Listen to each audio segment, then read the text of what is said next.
अच्छा मौलाना साहब, मैं दीगर बच्चे से कुछ पूछ सकता हूँ? जी क्यों नहीं, पूछिए। अच्छा अफरीन, तुम सुनाओ पहला कलीमा।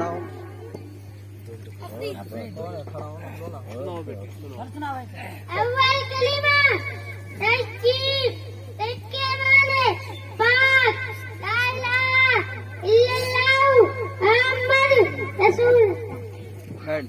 अच्छा अर्जू, तुम सुनाओ दूसरा कलीमा।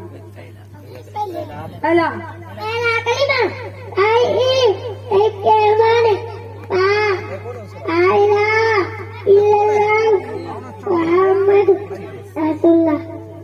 अच्छा तंजीबा, तुम सुनाओ पहला कलीमा।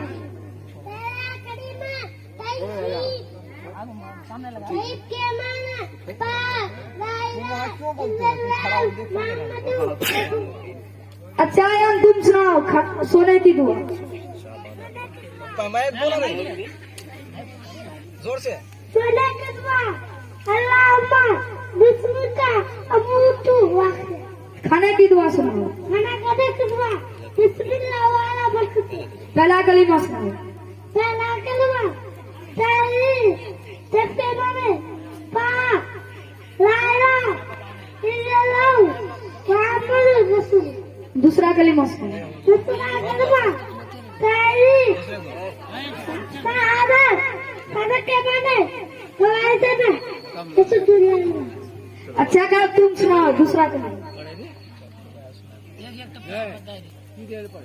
जोर से बोलना रे। दूसरा कलमा शहादत, शहादत की माने गवाही देना, अशहदु ला इलाहा इल्लल्लाहु व अशहदु अन्ना मुहम्मद अब्दुहु व रसूलुहु। देखो भाई, आपका बच्चा हो या किसी और का, जब तक